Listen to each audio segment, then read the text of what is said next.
I don't know if he actually did it, but I feel that he was definitely involved, knowing his personality the way I do. There's no distinction anymore between the sleazy tabloids and the rest of the media. I don't have a clue who Kimberly Ballard is. She came out of the woodwork. She called us several times saying she was going to the media. I don't even know who she is.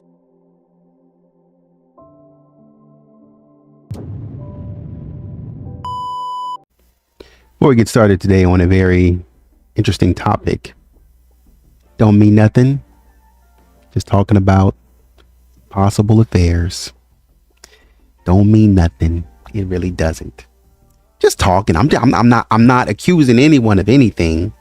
I'm just talking. But before we get started, I want to say thank you to CME 127 for the super thanks. Thank you so much. I appreciate it. Also appreciate you engaging in the comments.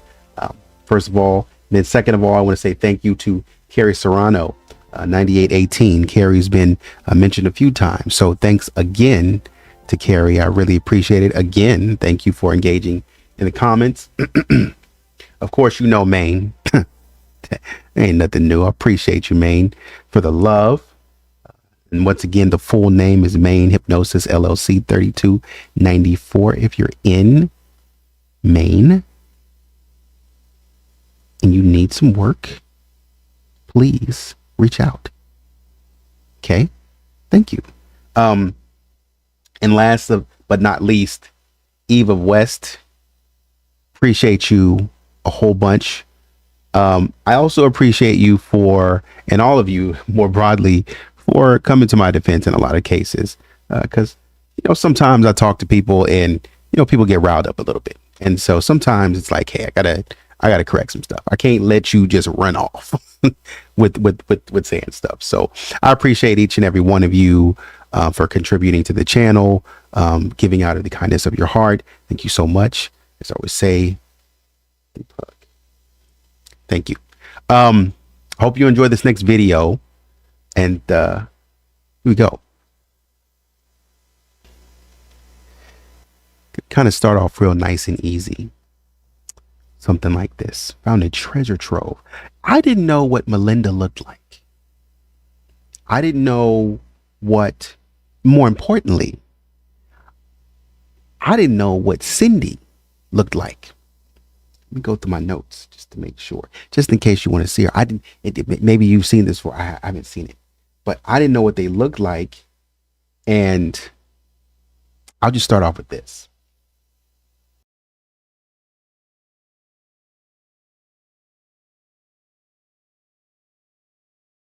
From what you know of him, do you believe he's the type of person who could commit this sort of crime? I didn't even think about it.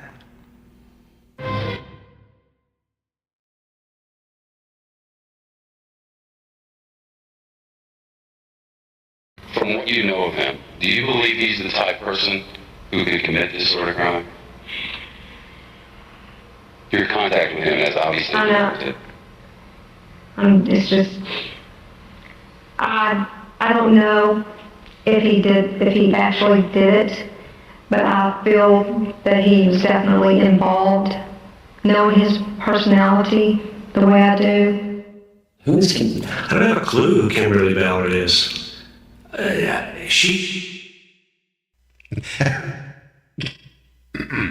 what I'm looking at specifically here is I'm looking at Patsy, because this is a very uncomfortable subject. I'm looking at Patsy. How is Patsy responding? Does Patsy believe John? Is this new? You know what I mean? That's what I want to know. Does Patsy already know about it? Is this a case to where John was like, hey, yo, let me just talk to you for a second. There may or may not be some things coming up that you need to know about, and we gotta present a united front. So I'm just gonna go ahead and let you know there could or could not be some things on the horizon. So this is their response. Came out of the woodwork. She called us several times saying she was going to the media. I don't even know who she is. Don't have a clue who Kimberly Ballard is. Have you ever spoken to Kimberly? No. Have you ever met Kimberly? No. Did you ever speak on the phone? No. She's not a close friend. No. Certainly not now.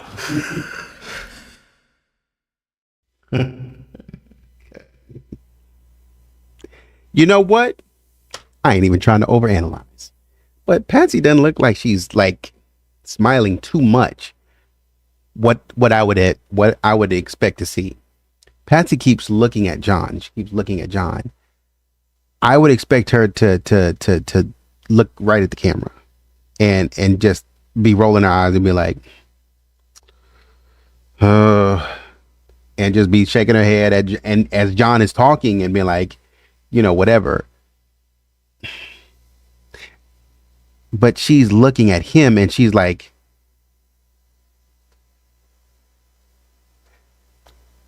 she keeps looking at John and smiling.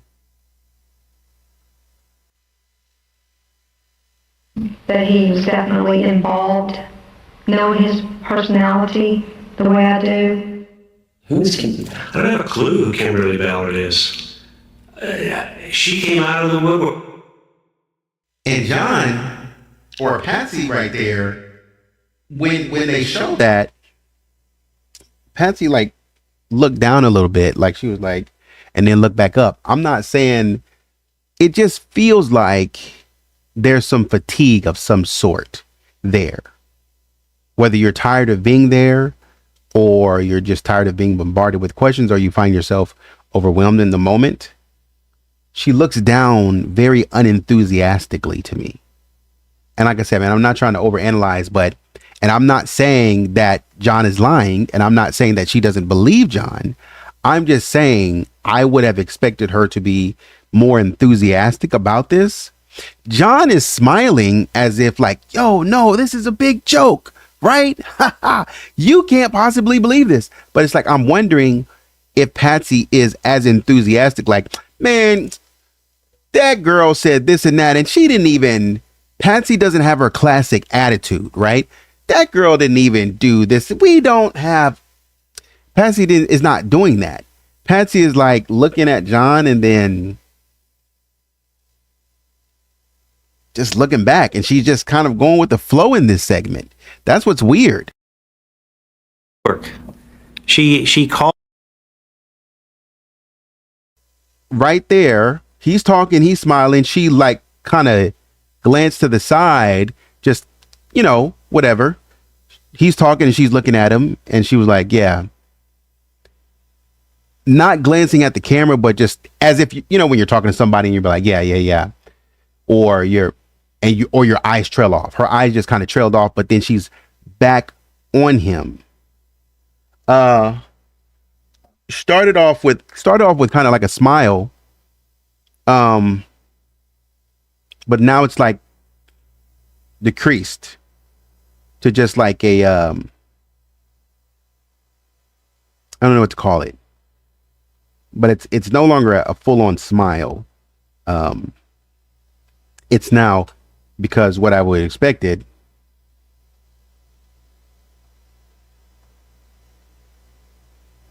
is this.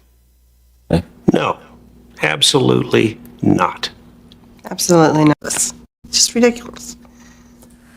Did you? It's just ridiculous. And after Patsy? We, the jury, find Patsy Ramsey liable for the wrongful death of JonBenet Ramsey. We have had everything in our lives scoured. I mean, they have talked with my fourth grade teacher, my, friends from elementary school. I mean, there's nothing. I mean, I'm not saying I've been perfect my whole life, but this, there is no history of any kind of activity like this. We did not, it's ridiculous. And that's what I'm saying. I would expect that kind of emotion from her in this next segment. I need you to be as emphatic in denying this mistress as I am. It's ridiculous. Did you ever consider each other? No, Absolutely not. for the same reason. There was never a moment when you thought, Not a microsecond. Patsy would have given her life for JonBenet to protect her. I would have given my life for JonBenet to protect her. And something about that segment right there just throws me off. Like, it just throws me. And it's just like, whatever.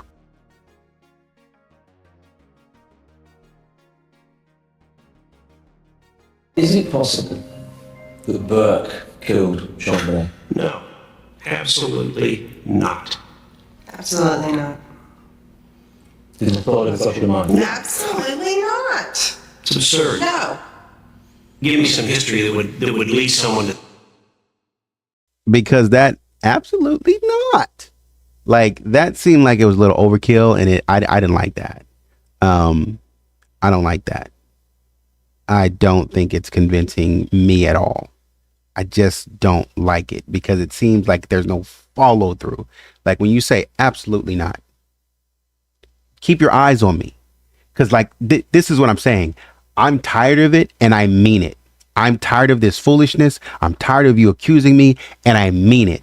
So when you ask me this again, absolutely not. No. No way. No question. I got that energy for you. But here she's like, absolutely not. So that's kind of weird. I would have expected that when we get here. That he was definitely involved, knowing his personality the way I do. Who is Kimberly? I don't have a clue who Kimberly Ballard is. She came out of the woodwork. She called us several times saying she was going to meet. Patsy's not responding. She's not responding. Like, John is just talking, and she's not doing like this. She's not doing any of that. She's not responding. That's all I'm saying. She's just not responding to it. Yeah, I don't even know who she is. Don't have a clue who Kimberly Ballard is. Have you ever spoken to Kimberly? No. Have you ever met Kimberly? No. Did you ever speak on the phone? No. She's not a close friend? No. Certainly not now. No, and that's the tragedy. Here's God knows who she is. Decides this is going to be her 15 minutes of fame, makes an accusation, and the media runs with it. No checking. Nobody asked me these questions before they ran with the story.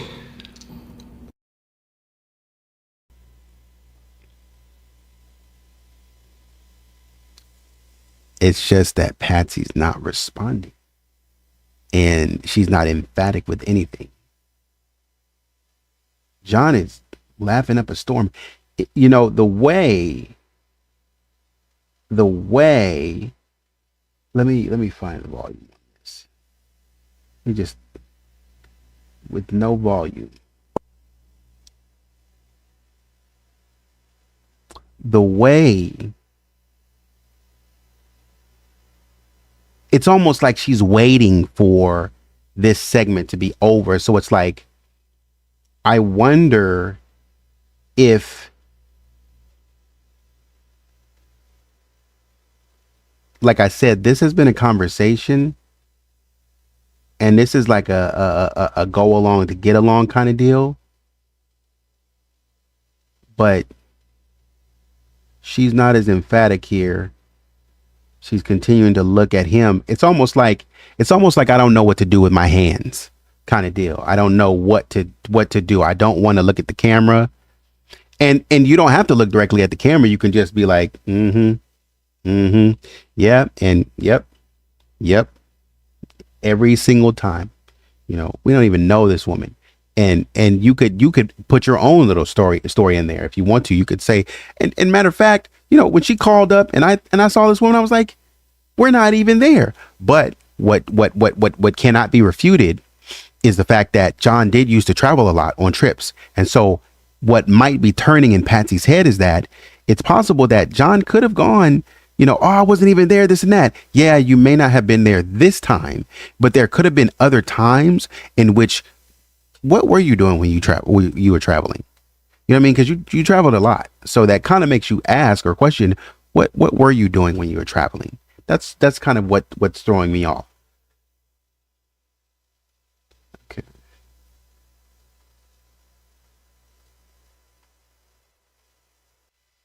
That he was definitely involved, knowing his personality the way I do.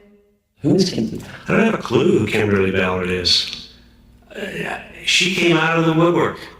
She called us several times saying she was going to the media. I don't even know who she is. Don't have a clue who Kimberly Ballard is. Have you ever spoken to him? He was waiting. He didn't have anything else to say. Did you ever speak on the phone? No. She's not a...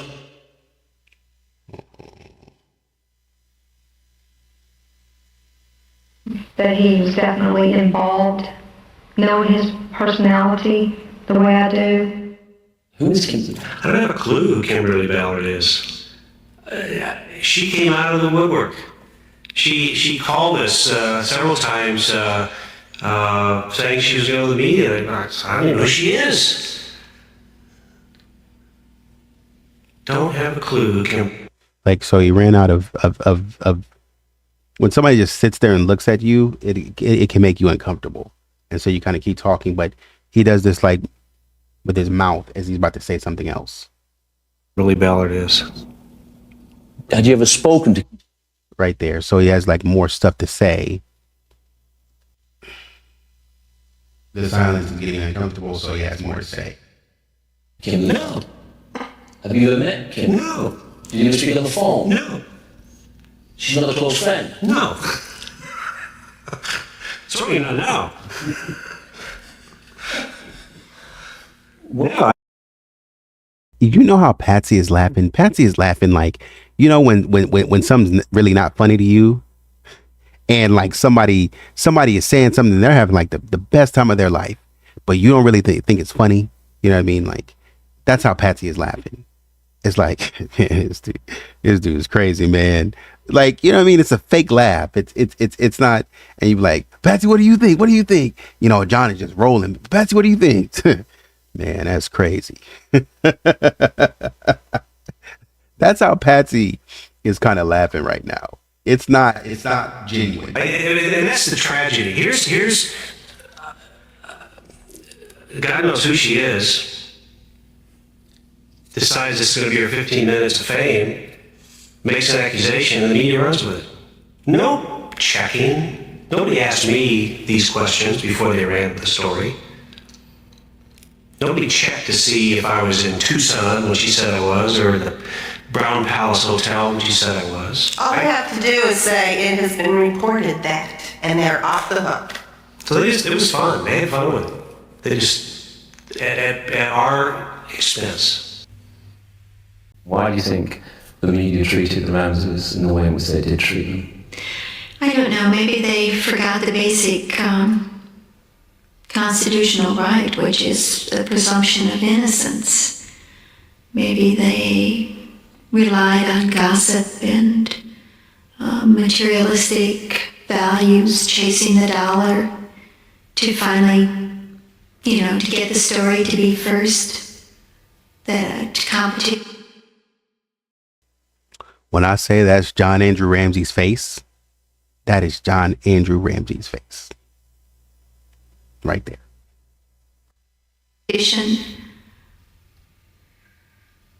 I don't know, but it certainly has your own vibes. Why do you think the media behave in this way?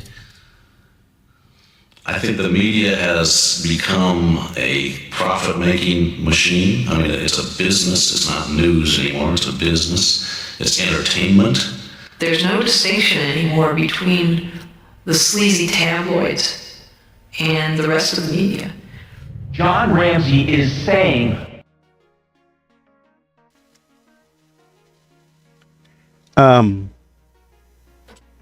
Why do I show that? I show that because sometimes people can make you think as if you're crazy. And we all remember this, don't we?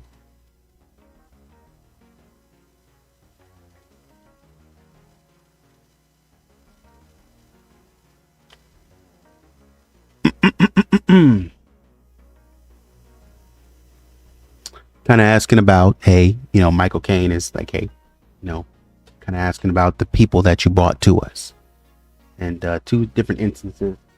John Ramsey, I tried to put my brain to it just to figure out what these clues mean, this person's life force. I have given every possible, you think back, who you had a conference with going way back. And I try to give those names to our people and instruct them to share that with you. I was trying to, unfortunately, I had an affair 20 something years ago, and I was trying to figure out where this person was. And I looked in the phone book and I found the address there are several with her name, and I wanted it to seem logical. She used to live in the area, went to an apartment complex and sat there for a while to see if I could see her come and go. Bro, that's weird. Man, that girl not even mess with you. And you going and sitting there, you looking her up. Detective John, you looking her up and going and sitting at her apartment. Like, that's okay to you? Like, what were you going to do? Like, what were you with? Like, if she came out and were you going to confront her and be like, hey, Gloria, sorry to pop up on you like this. Like, do you think that's acceptable to just pop up on people at random, people that you haven't talked to in 20 something odd years? You think it's acceptable to just pop up on them and then be like, hey, I'm accusing you of murder? Of what? I need you, stop them in their tracks and be like, I need you to come down and talk to the police. For what? I just got back from the grocery store. For what? Or I need you to come down because I'm accusing you of possibly killing my daughter. What? That, like, just take a second to think about the stuff that John Ramsey has been up to. When we talked about his activity with Susan Stein, the behavior, scheming and conniving, this is some weird stuff. And people be like, oh, they're such nice people. Man, when you are going around, I don't care how you pray, how long you pray. I don't care what Bible men's retreat you went to, because that's what they said in the book. I don't care what Bible men's retreat you went to. If you're going around accusing people that you know had nothing to do with your daughter's death and getting them hemmed up by the cops, that's a little weird, man. Like, what kind of a person are you? Like, that's a little unethical, I would say. That's weird. Like, you would really get somebody in some hot water. Can you imagine somebody minding their business? I'm just coming back from the store and all of a sudden I'm in trouble with the cops and I don't even know why. I get here and they're asking me about some homicide from a man's daughter that I don't even know. By the time y'all had that affair, JonBenet wasn't even alive. What are you doing? Cut it out. When was that? Oh, I don't know. 6 months ago, something like that. So, it's, when Patsy and I have talked about, of course, we have the media hounding us to talk to them all the time. And I think we both kind of concluded that if this thing ever dies down, we're going to sister it up again. We want to keep the pressure on. One thing we think we can do is keep the pressure on the killer. And Lou Smith says, can I interject? You're talking about Gloria Williams, and John Ramsey nods. Have you ever thought, you had claimed in the first letter you sent to me, or in the letter that was sent to me, that she kind of had a fatal attraction type personality? How did you attribute that? I mean, and John comes and says, well, we hired her as a secretary in a small office, and I was vulnerable. What? John, you have to stop. You have to put the brakes on. Please. Please. Victim John. Bro, you have to stop. I have to stop you. What is this? We hired her in a small office and I was vulnerable. You have to understand I was vulnerable. She took advantage of me in my most vulnerable state. John, that woman ain't got nothing to do with nothing you had going on. You had a proposition there and she was willing to accept. That's it. Call it what it is. Don't try to make it seem like you're trying to make it a bad guy. And I don't know this woman, so I can't stand up for her defend. I don't know what she did. I don't know how you guys got entangled. What I'm saying is this woman's not here to speak for herself. And here you go and you say, well, you know, we hired her for a small office and I was vulnerable at the time. Vulnerable because of what? Vulnerable because of maybe something that Cindy was doing.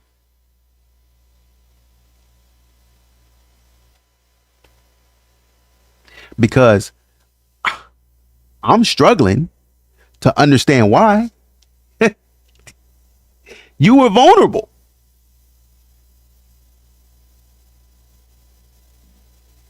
Was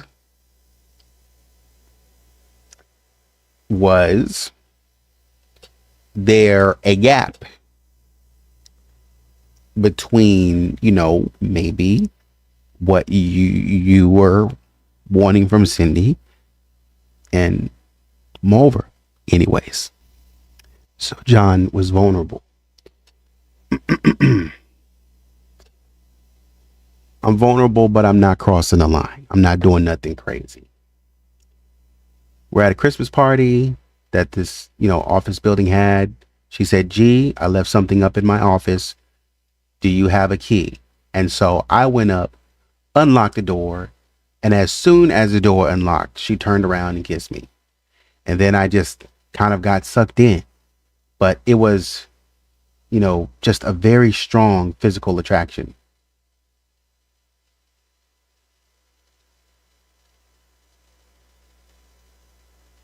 All right. All right. How long it lasts, John? She had you under her spell. How long it lasts, John? Oh, about 2 years, maybe. It was one of the things I got into and I couldn't get out. She was extremely aggressive. Like, you know, I tried to, you know, what do you mean aggressive? Well, I wouldn't answer the phone, so she would call 27 times. At home? At home. Our marriage probably wasn't strong or that wouldn't have happened at all. But it certainly ended. It certainly ended it. Johnny.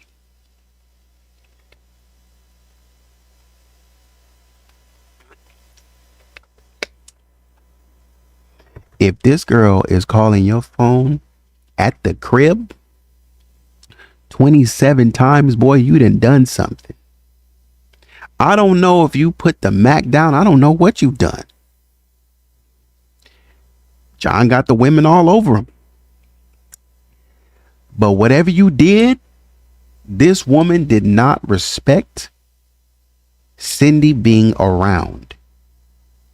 To be like, John, who's this woman calling you 27 times? And I know you can't lie to Cindy. You might try, but it ain't gonna work. Our marriage probably wasn't that strong, but or else she wouldn't have done that. And it was probably the biggest regret I have in my life. But she was she was a very volatile person. And then Lou says, why do you think she hasn't surfaced? I mean, your name has been all over the place. And John says, I don't know. And that really surprises me. I mean, it was 20 years ago. I mean, I am surprised she hasn't come forward and said, that son of a B, you know, I knew him when, and Lou is doing a lot of interrupting. Lou said, was it a bad breakup that you had? John said, yeah, I got rid of her finally. Whoa. You know, I just couldn't. I finally got her to stop pursuing me. And Lou Smith, Lou Smith said, but did she make any threats? John says, no, not that 20 years ago. That was 20 years ago or longer than that. And Lou Smith says, and you have never heard from her since? And John says, no. Lou says, do you know if she had any children? John Ramsey says she had a son. I think I read his name in a note, but I forgot it now. I think I was reading the note, whatever the name was, Scott or Mark Williams. It was probably 20 years ago. He was probably 9 years old or so. Lou Smith says, there has been another gal in Tucson. Now, hold on for a second. Hold on, Johnny. Let me back up. Let me take a step back. Johnny, you're going too fast for me. You know, I can't comprehend. I can't keep up. I need to step back for 2 seconds. John, you playing games with me a little bit, ain't you? You playing games because you acting like you don't know this woman. Oh, I ain't talked to this woman in 20 years. She got a son that's 9. Probably 20 years ago. She got a son that's 9. How do you know that? Oh, she must have said his name in a note.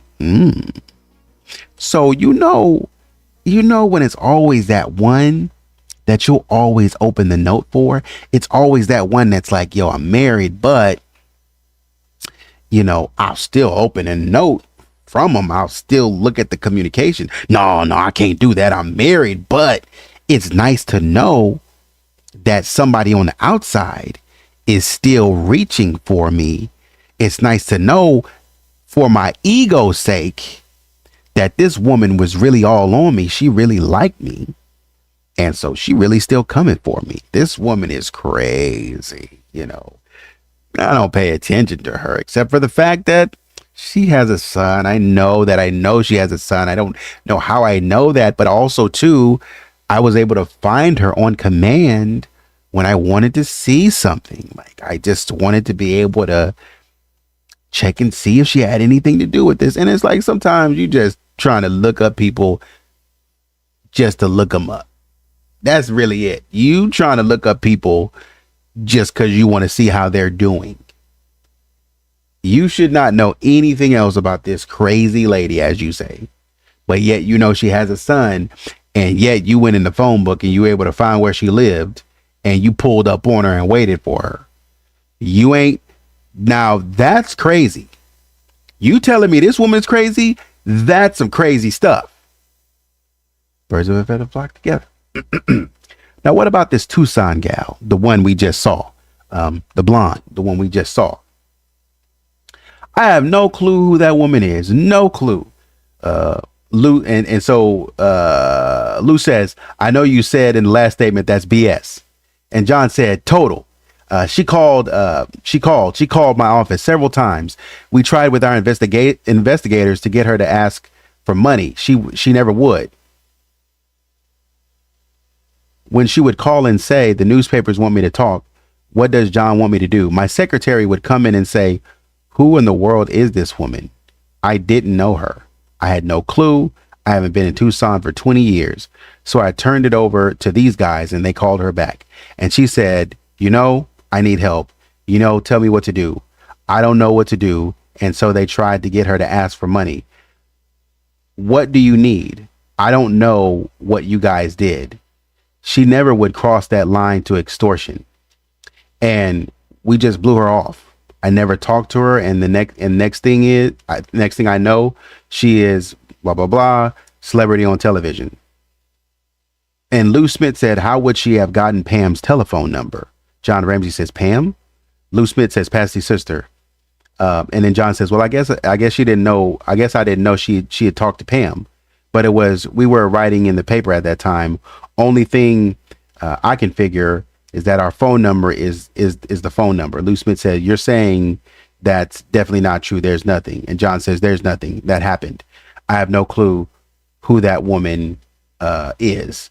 I wanted these guys to go out and say, look, give the poor guy some credit for having some taste. You know, she was. And then Lou Smith says, you seen a picture of her? See, now this is the Lou Smith I like. The Lou Smith that is just like he's catching John on certain things that John should not know. But it's like John is like letting on like he doesn't know anything, but he's catching John and like, you seem to know quite a bit. And so he said, I want these guys to go out and say, look, give the poor guy some credit for having some taste. You know, she was. And Lou Smith says, you seen a picture of her? And Ramsey says, yeah, on television. They wouldn't do that. I don't know who she is.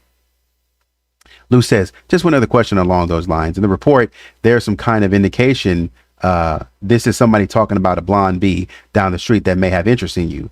And then John Ramsey says, Patsy mentioned that last night, that somebody she called, that Patsy said this? That somebody she called somebody a blonde bee, and that even shocked me. That doesn't ring a bell at all. Lou Smith said, do you know anybody in the neighborhood that may have had an eye on you? John says, no.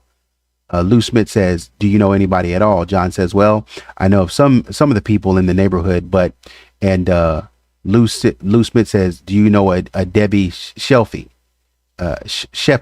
John says, no. Says, do you know an Otto Burdenier? Otto. And John says, Otto rings a bell, but I don't know why. I think that was a name that came up later. I don't know him, but the name kind of rings a bell.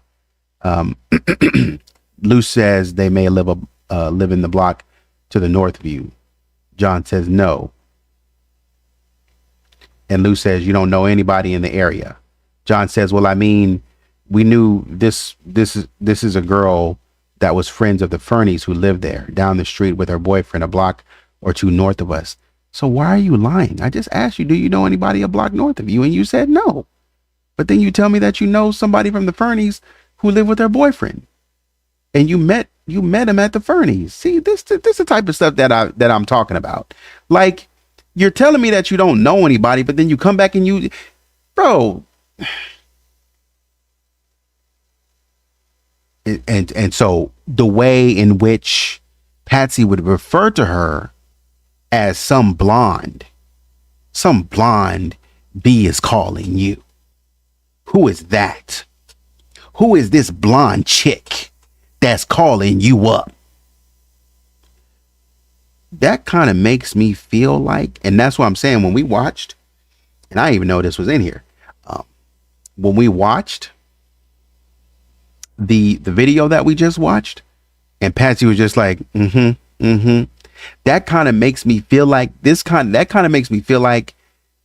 is something that was big, because this is 1998. And so when that girl goes on television, that recording, well, I don't know, because I was going to say the timeline of that documentary that we were looking at was, I think, around it had to be around like 1998 or something like that, because it started off by saying 2 weeks after the grand jury. So I think it was around 1998. So whatever footage that was collected was prior to that. And so they're asking in June of 1998 about this blonde chick that apparently had an interview already. And so Lou says, can you tell me a little bit about this person? John says, she's an artist. She is quite attractive. John, I thought you ain't had eyes for nobody. Oh, Lord. John, you got some funny business going on, brother. You got some funny business going on. You tell me, you just told me you didn't know anybody a block north of you. But all of a sudden, you come in with all the details. She's an artist. She's attractive. She's cute. Probably 35 or 40. You know how old she is. You know exactly who I'm talking about. That's crazy. She's 35 or 42. I need to check something. 1998 minus 1956. You know, Patsy's about 42 right now. 41, 42. Patsy's about 41, 42 right now. And John is saying, I'm looking at some cute, some young. That's about 35, 40. Quite attractive. Not attractive. She all right. She's quite attractive. She's an artist and she's quite attractive, if I should say so myself, and she's cute. Who else is an artist? at about the age and is quite attractive, who's cute and about the age of 40. You guessed it. Patsy Ramsey. Patsy Ramsey is 41, 42. She paints. She's an artist. She's cute. She's attractive. It's undisputable because she won Miss West Virginia. But you got your eyes on something else, I see. I ain't trying to judge you, brother. Do what you want to do. You know, that's your business. I can't judge you, I can't judge. John, you out here getting it. John said, I thought my playing days were over. But I might have a little more juice left in the tank. I don't know. I'm just trying to read this and understand. I can't think of her name, but she got your attention. But she was either an art student of John Perry's or moving through. He used to be an art teacher, I think, or something. They were friends of Fernie's. She is actually quite a good artist. Some of the paintings she lived, but she lived with a boyfriend and she was divorced. She had, I think, one or two boys that were, kind of Burke's age, plus or minus a little. Not a good relationship with her ex-husband. There was some animosity as to where the boys lived and where they went to school and those kind of things. Oh, I love this guy, because I was just about to tell y'all. Lou says, how do you know? Ooh. So I'm not tripping. So it ain't me tripping. So I ain't making stuff up in my head. So I'm not being crazy. Lou Smith says, how do you know so much about her? You don't know her name. How do you know so much about this woman that you ain't having an affair with? Boy, you done went and said she got 2 kids my son's age. She's an artist. This is what really took the cake. This right here. She was either an art student of John Perry or moving through. How you know what art classes she's in? You done gave me everything except her social security number. How do you know all that? That means that John is attracted to her. This happens and he acted on some stuff. And I'm not saying he cheated. I'm just saying John acted. You know how you be attracted to you know how you're attracted to somebody and you see him, and if you can get access to him later, you do. So it's like you kind of become like, you get like a little crush on him and you kind of become like infatuated. This is in the time when there is no social media, right? So, or the social media is brand new, maybe like AOL or something like that, chat rooms. But this is in a time to where you can't just go online and look somebody up, right? You can't do that at this time, right? You don't have, to my understanding, you don't have MySpace and you don't have a Facebook, you don't have an Instagram, you don't have any of those things. So if you see somebody, it's high and by. If you don't get their number or their information, then it ain't nothing. And apparently John took his shot when he saw her to take in all of the information that he could because he was taken with her. So whatever she was saying, he was either following up with questions or she was just spilling the beans and just being honest with him. But he listened to every word. And Lou Smith was like, how do you know so much about her? And John was like, well, she was friends of, Barbara Fernie, and Barbara was good friends of Patsy. And so they always, and so, Lou has to come in and say, so you talked to her too, I'm assuming. Lou, you've been a menace now. Lou, now you're meddling. Because you shouldn't be asking these questions, but now you're meddling. So I got to assume that you know this girl a little bit, right, John? I'm confused because you know all this stuff about her. And you trying to is Patsy coming home and saying, hey, yo, guess what artist I met today?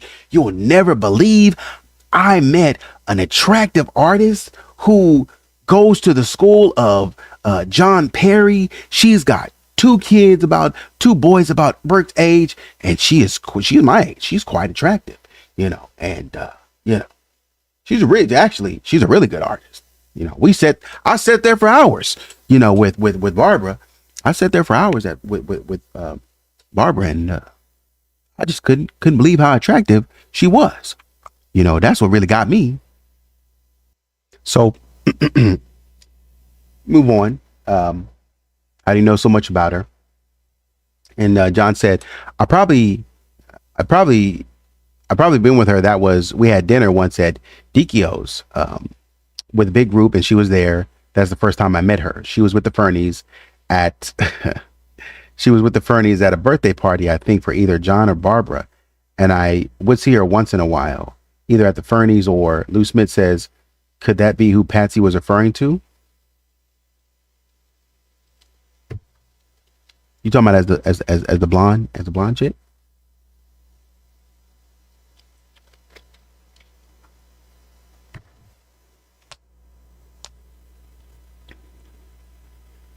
Oh, Lou, you are a menace. John says, I don't have a clue. That's not the kind of words that Patsy would use. Oh, I know. Those aren't the kind of words that Patsy would use at all. Unless Patsy has a reason to be jealous or suspect something going on. Unless Patsy has a reason to be like, who is this chick that you keep looking at? Oh, I bet you just like everything about her, huh? Because she's very similar to Patsy. John got a type. John has a type. So all this, we sat here and watched him. No way. Doing all that. And Patsy was like, and Patsy was looking at him on the side of his face. You gonna act like you don't know nothing about it, but I sit here and watching these police interviews. Boy, you know her whole rundown. I don't know if y'all ever did anything, and I'm not going to accuse you of it, but I know you were interested. You had a little crush on this one. And so Patsy saw it enough to confront you about it. Women aren't stupid. And I think you know that. Patsy caught you glimpsing at this lady and asking questions. Too many questions. Why you need to know all that about her? Why you need to know how many kids she got? Why you need to know what art school she goes to? Why you need to know what she paints? Why you need to know her art style? Why do you need to know all of that? You sit up in here smirking in her face.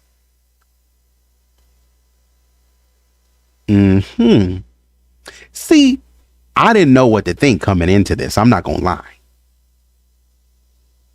I'm finding this out at the same time as you guys are. I didn't think there was any credibility to this blonde woman. I really didn't, or whoever this is. But it's like, yo, wait a minute. The conversation that we're having right here. What's going on? Enough for Patsy to come out of character? Patsy don't cuss like that. She's a good Christian woman. I'm not making fun of her. I'm just saying, Patsy, the situation's funny. So what Patsy thought, and there is a woman that lived down the way, and I can't think of her name. Oh, I know you can't. Who apparently ran, who used to, John, you got your eye on some people going up and down this street. Who apparently ran, who used to jog, and she knew this story. She ran by Priscilla's house once, and they had a bunch of junk piled in their living room and been there forever. And she asked Priscilla, are you ever going to clean up your house? And of course, that wasn't the right thing to say to Priscilla, and Priscilla used to call her a blonde bee. Oh, so whoever we talking about is outside in a jogging clothes. That's what you're telling me. Okay. Michael Caine said, okay, hold on, make sure I'm done. Okay, Priscilla used to call her that, and apparently Priscilla must have said something to Patsy. Priscilla must have said something to Patsy. Michael Caine said that could be who they're referring to. Let me bring it back again because Lou said it. Mike said,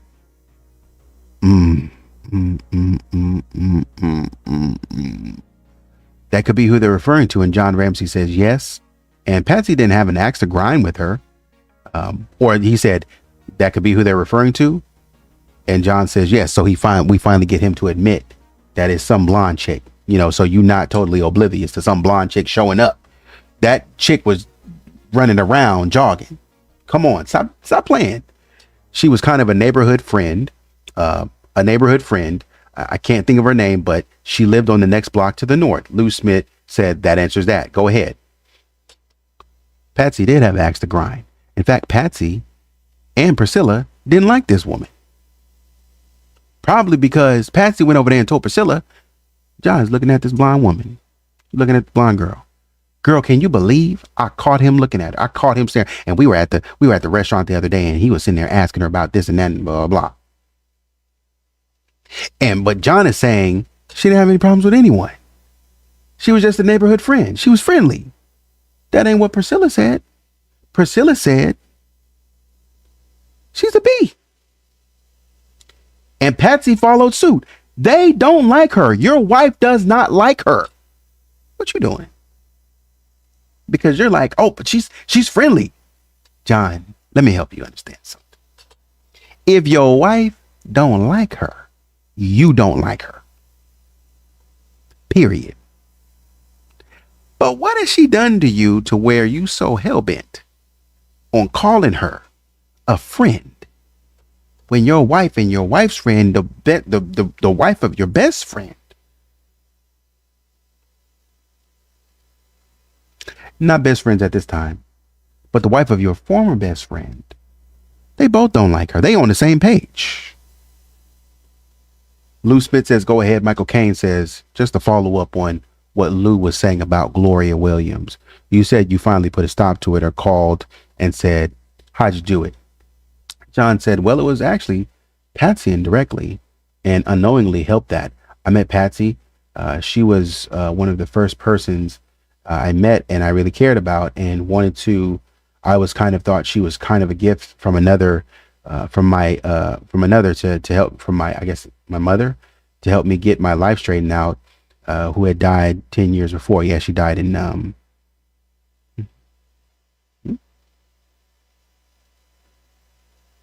no, I think I'm thinking about the wrong thing. But Patsy and I were downstairs. We were downstairs in an apartment. She was staying cooking burgers, and I went upstairs to get some wine. And when I got up there, this Gloria had called and said she was coming over, and I didn't want it to mess up my what was just starting to be a relationship with Patsy. And so I left the apartment. I just left. I didn't want her to find me anywhere. And she came over and was apparently knocking on my door. And Patsy, by this time, was thinking, where in the world did I go? And she said she came upstairs. She tells a story. Later, she came upstairs with these two wine glasses. And here's this woman standing at, hold on.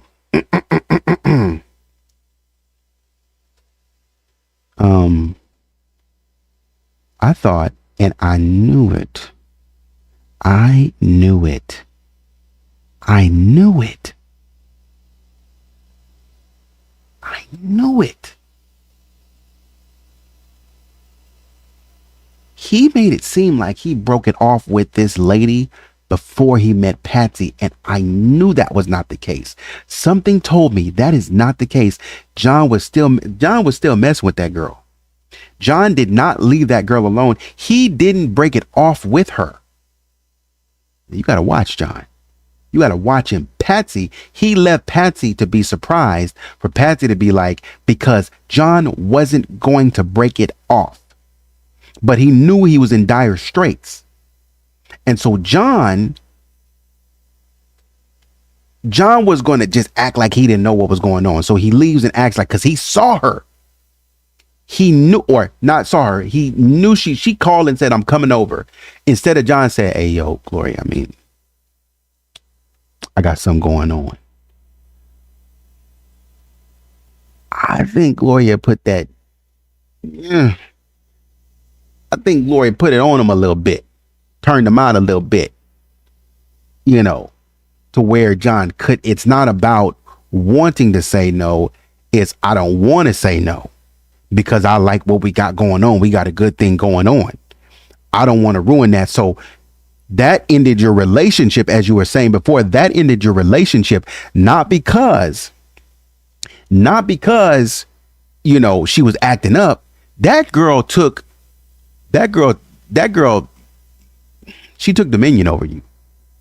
And when I say that girl took dominion over you, she claimed you, and you liked the aggressiveness, that aggressiveness that you talk about. You liked it. You liked that somebody craved you being a CEO, you with a Porsche, you trying to get your life together. You liked that somebody, probably something that Cindy was not giving you enough, or you did not perceive Cindy as giving it to you, but you liked that whatever this woman was doing, the aggressiveness, the pursuit. When we go up the stairs and you trick me into kissing you, I might be inclined to believe that you wanted to go up there and you were interested in receiving that kind of behavior or that kind of action anyway. And I'm just speculating here, but I might be inclined to believe that you wanted that. And so that is why one thing led to another. Your marriage was in disarray, not because Cindy didn't know. Cindy didn't know what was going on, according to you. You had it going on for 7, 8 months, 2 years.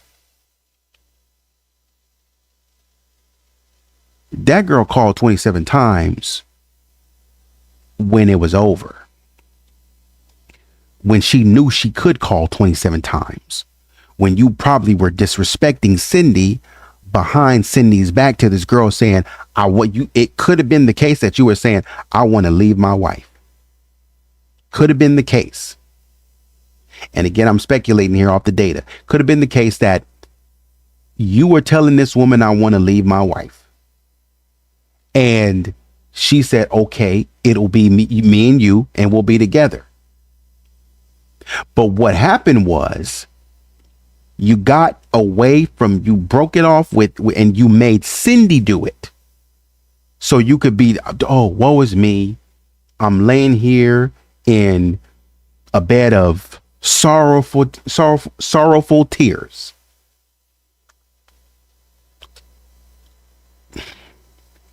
Cindy, my wife, left me and I have no one. But I don't think you didn't have anyone that entire time. I think you still had Gloria, as is what you're telling me right now. Because in the other side of suffering, you left this little part out. On the other side of suffering, you said, hey, I was at my friend's house on the floor trying to pick up the pieces to my life. But you didn't tell me that this girl was still messing with you. That you and this girl were still messing with one another.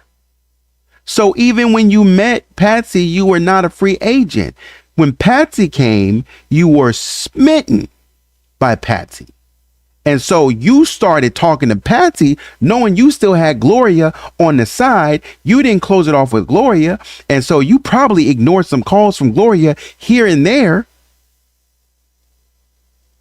And then when Patsy, Patsy's bringing you in, she's showing you that she's the wife type. And you like, yo, I could get used to this, because you probably were like, a lot of times when people come out of marriages and they get divorced, they just want to play the field. I don't want to be tied down again. Because John got married to Patsy. He got divorced in 78, but he was married to Patsy like 17 months later. John probably wanted to live the bachelor life for a while. But something about Patsy made him be like, yo, I really like this girl. Like she's gorgeous. And she's spontaneous and she's funny. I like her. I mean, and it's probably that Patsy could have pushed him to marriage, not by forcing him, but being so like down, being so loyal, like the kind of like the whirlwind romance kind of deal, you know, and to where it's like, yo, I'm just so taken by this girl. Well, what about, but I like what I like. I like Gloria on the side. I like a little Gloria. You know what it is. But Patsy has to break it off, and I think it hurt John to see Gloria, because Gloria might, when we think about when we think about psychologically speaking, and we think about like we always talk about the ego and the super ego and the ID sits at that very bottom, the unconscious mind, the primal, the very primal nature of an individual. This is John saying, yo, I like what I like. I just like something about what she does to me. I like it. That's what Gloria brings out of him. He likes that.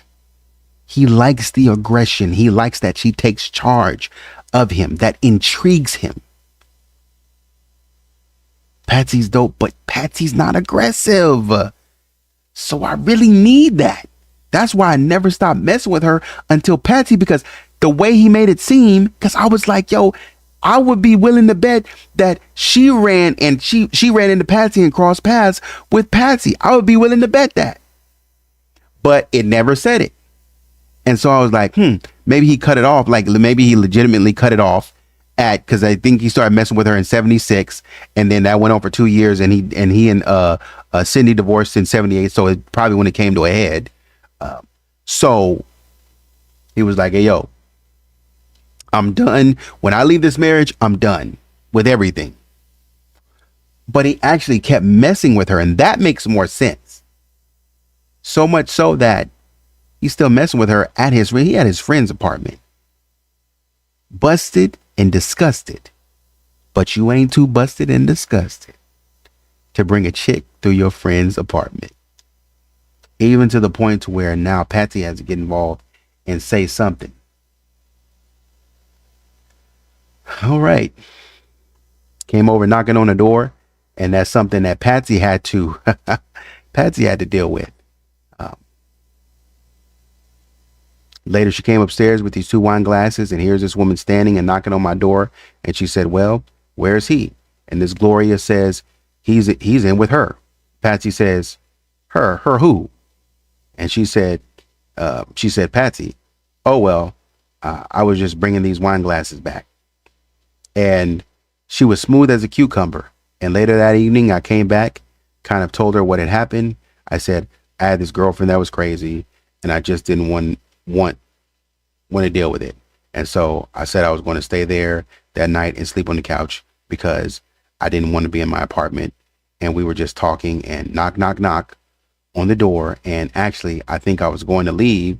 There was a knock on the door, and I was literally behind the door. Patsy opened the door. It's Gloria. And she said, I was waiting for John. I want to come in. Use your phone. And Patsy said, oh, our phone is out of order. We just moved in.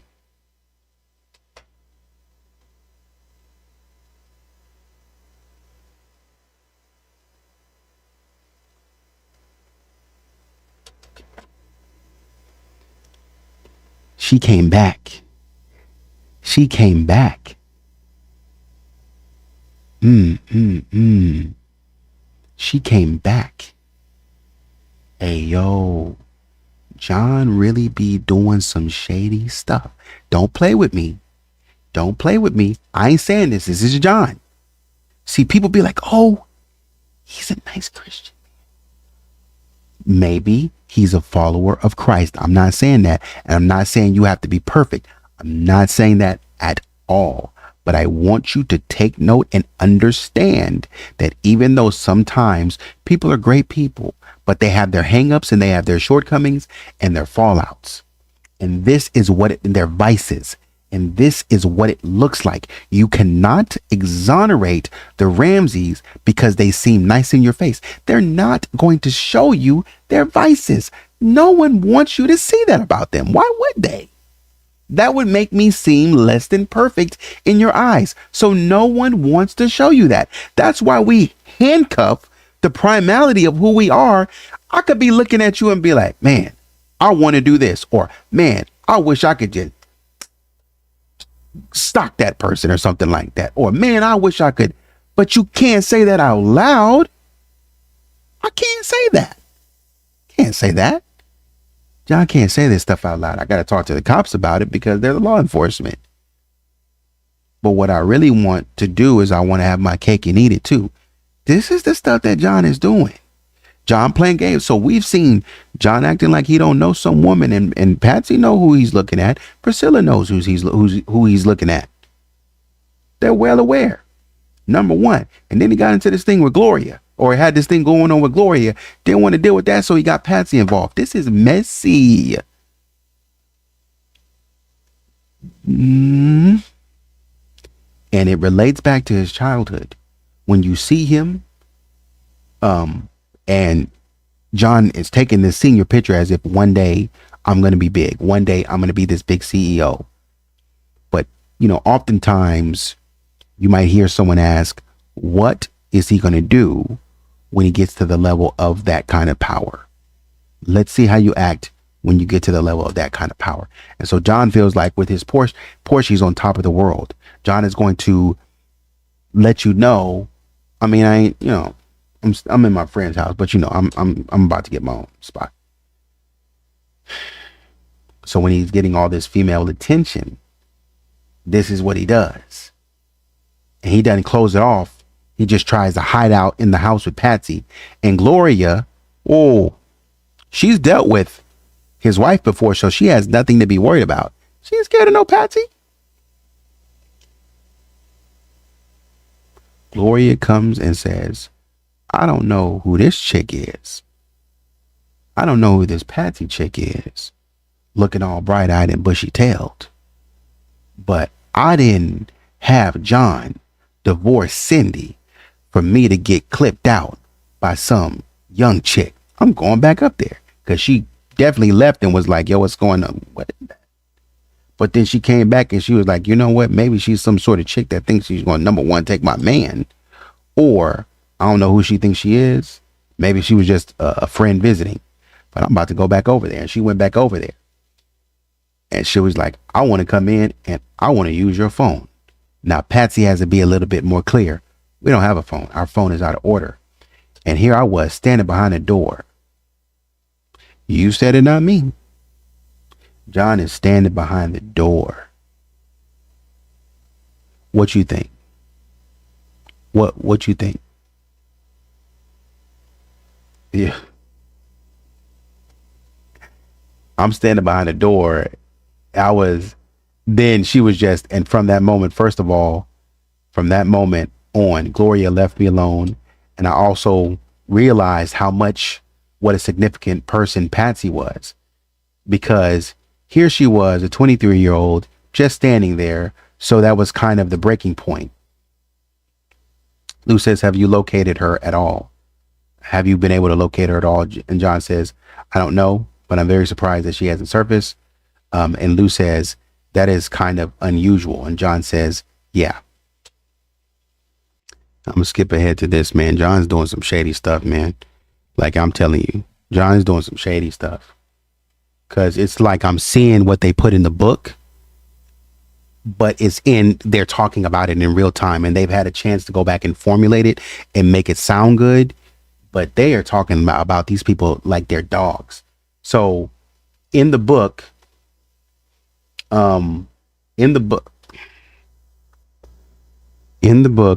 The Death of Innocence.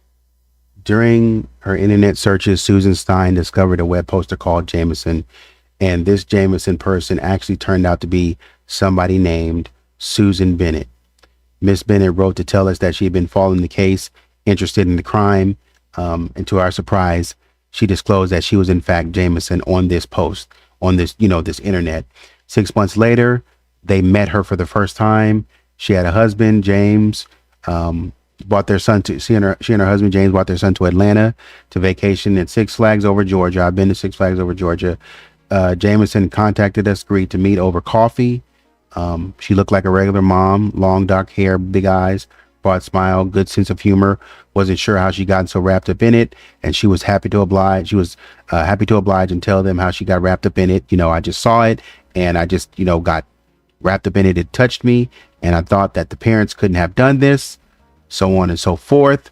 Blah blah blah. Evening. And so they asked her, like, how does this internet thing work? So she was willing to give them a quick lesson on the internet since we're strictly amateurs. She described the 3 distinct types of websites: bulletin boards, chat rooms, home pages, so on and so forth. Patsy and I listened in amazement as she described how she developed her website. During the month of February, she told us she had posted 670 separate messages. Yes, she did. She was posting I went to that website. She was posting for everything. And I mean, she was posting, dang near seemed like she was posting to say hello. You know what I mean? People didn't even have to respond. She just posted and put it out there. Jameson told us repeatedly, she repeatedly said the Ramseys are innocent. I challenge you other posters to prove that they are guilty. She was flamed, screamed at, or called names because of her position. After a while, Jameson's timeline was so large it covered more than 3,000 pages. In addition to her site, there are hundreds of others that do nothing but circulate rumors and false information about, or rumors and information about JonBenet's case and the Ramsey family. Jameson soon found out that other forums would ban her because, they didn't like her. Jameson had followers as well as detractors. Eventually, she bought her own space, preventing hacking to maintain full control of the bulletin board. The bulletin board can be found at www.jameson245.com. As interest in her website grew, internet people became obsessed with her true identity. There were allegations that she was an agent or employee of the Ramsey family or business. Her last name was Bennett, and my mother's maiden name was Bennett. That's also your middle name. Please mention that. So we must be related. Of course, this was nonsense. One anonymous guru even posted the idea that Jameson was a person inside the police's war room. So that's what I wanted to get to show you her website. If you go to this website, it's still up. She has her little web sleuth thing or whatever she's on, and you just kind of go through that stuff, and it's just her talking. But anyways, I brought that up to say that he talks of her favorably. JonBenet was named after me. Lou Smith said, you never had contact, talking about Susan Bennett. You never had contact with this person? John says, no, I never did. She'd written us a letter once, and I remember a letter because it said Jameson, aka Sue Bennett. That was maybe a year ago. So Lou says, so you have put nothing on the internet through her name or anything like that? John said, no. She said I could if I wanted to, but that was one thing she offered. If you want to get, and Lou Smith said just recently. He said, well, a month ago. And John says, well, a month or so ago. Yeah. In fact, she called the other day, and along with Steven, or whatever his name is, Jeffrey Shapiro. So we changed our phone number. I mean, she's a nice person. And then Brian Morgan steps in and says, so your attorney, y'all got some stuff going on behind your attorney's back. And your attorney says, I missed that. She called with Jeffrey. And then John Ramsey says, no, they had both called. Somehow I was more concerned about the fact that Jeffrey Shapiro had our phone number, but we changed the number anyway. So basically, Mike is saying, so how did you know about her? And, John is saying indirectly through Susan Stein. So John doesn't tell the story from what I saw in The Death of Innocence. John doesn't tell the part where he blocked this lady. He fully supported this lady because he said, her stuff was generally accurate and factual. That's what it says in the book. But here you're telling me that you changed your number to get away from this woman. That's so fake to me, because y'all met her and it was like, hey, yo, you're cool. You're riding for me. I'm happy to meet anyone. But all of a sudden, that's kind of That's kind of some fake stuff, man. Continuing on and skipping forward to Mike Cain circles back around and says, all right, are there any big secrets that you kept from Patsy? John says, no, not that I can think of. Mike Cain says, do you think there was any big secrets she ever kept from you? John said, no, I doubt that very much. And Mike Cain says, why? Why is that? You don't think your wife has any secrets? He says, well, you live with somebody for 18 years. It's pretty hard to keep secrets for one thing. I guess I don't know what a big secret is. My goodness. Oh. Yeah. They are asking all the right questions.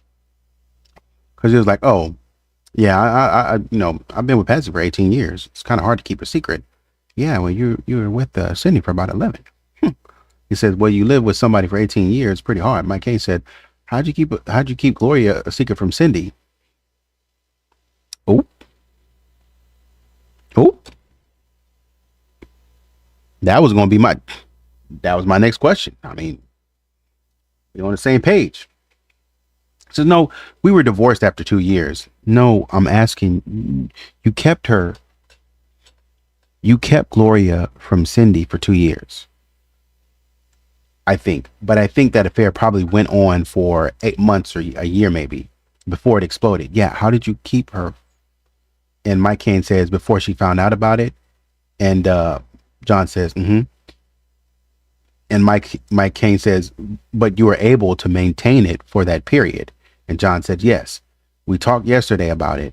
I think you said it wasn't a problem that you were aware of, or that there has been a lot of publicity about that. It was total nonsense, but ask the question, John says. Total nonsense, so ask the question. Mike Cain says, did you ever have discussions? You said before it never came up in discussions with Patsy.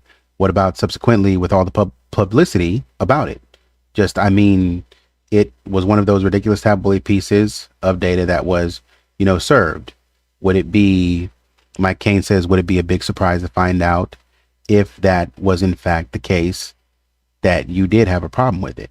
Ramsey says, blah, blah. No, and I guess they're talking about something different. So anyways, I'll move forward. Now I want to kind of close with this. I went, and when I read, this thing, and, what's the name of the book? Death of Innocence. When I went to the website. The website is still there. And, this is one of the things that came up, Judith Phillips on Patsy's affair. Skip a little bit, blah, blah, blah, and blah, blah, blah.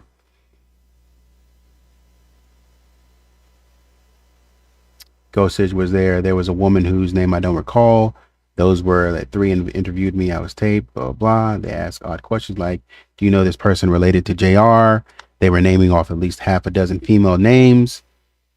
And no, I've never heard of that person before. And no, I've never heard of that person. And this is Judith Phillips. And so this individual says, not related as relatives, but the connection in terms of his life. Who were they? And Judith Phillips says, yeah, women involved with John. They were hinting at an affair. I said, why did you ask me the names of these women? They said, well, it's believed that JR had quite a few affairs, not only in Atlanta, but also here in Boulder. Do you know anything? I knew really none. She laughs. John has such a devious quality about him. Hey, yo, this ain't looking good. Man down. Such a devious quality about himself. There was no way that he would let anybody know about his trysts, whether they were real or not. But I found it interesting, the police line of questions and how it went.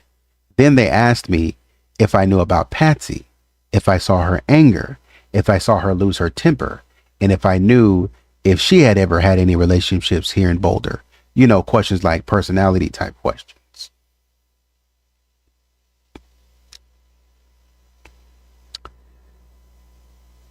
So we're centering around this language of affairs.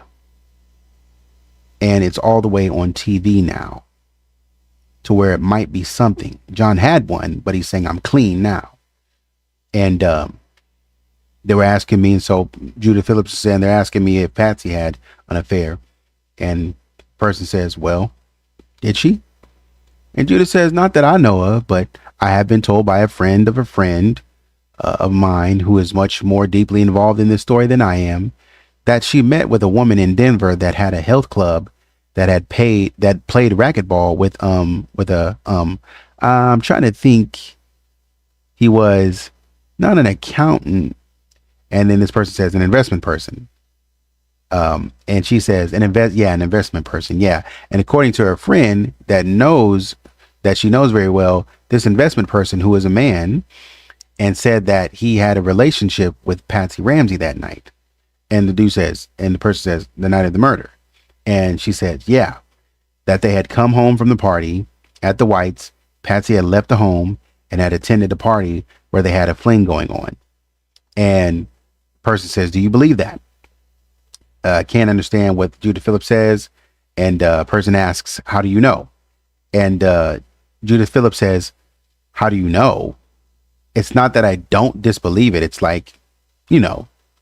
And so person asks, that's the story that Jan Scott sort of threw out. Was that was the line of thinking that they had up with that this boyfriend had come back. Judith Phillips says, yeah, well, I'm trying to investigate that. I have to do it very carefully. And person says, I hope you'll keep us informed. And so JP says, Judith Phillips says, I will. I have to be very, very careful because I'm sure that she under any circumstances, that this man was apparently a father of the children where JonBenet and Burke attended school.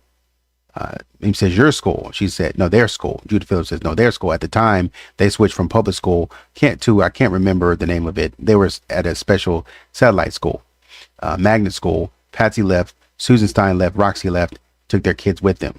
So apparently it was a father. And so JP said, yeah, he was married. He did not want anyone to know, even if this was true. Can you imagine that he is willing to keep his secret? And individual says, yeah, I can't imagine with all that scrutiny but you don't know. And JP said, yeah, so that's fascinating. Yeah, it's fascinating. But did you hear there are good sources that you hear this is from are sound enough that it's worth pursuing, that's worth investigating? So basically, is it worth even going down this path and stuff like that is essentially what they're asking.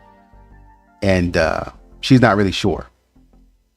And so they go into talking about JonBenet. But at the time you saw her prancing, you didn't feel it. Talking about JonBenet dressing up in pageants, stuff like that, and understand the activity. But later when you look back, no. For the first time, I saw those films on television. I didn't see them while she was alive. But, and so Mame says, but you don't attend the pageants. And Judith Phillips says, right. And so you basically had no way of knowing. She says, right. So the first time I actually saw the footage was right after her death, right after her murder. And I was shocked. I was absolutely shocked. I thought, this is not the little girl that I knew at all. It was just shocking. So sort of like a Secret Life kind of deal. So it's crazy that, and I'll stop it here. It's crazy that not only did John have that one affair that he admits to, but it's possible that he was looking at somebody else. And it's possible that according to this interview, that he could have kept it going. And it's possible that Patsy was like, well, dang, if you gonna have all the fun, I need to have some fun too. That's crazy. That's crazy. Let me know what you think in the comments. Like, share, subscribe. Thank you for watching. Thank you for engaging. Appreciate you. Thank you for your support. Till next time, take care of yourself. Take it easy.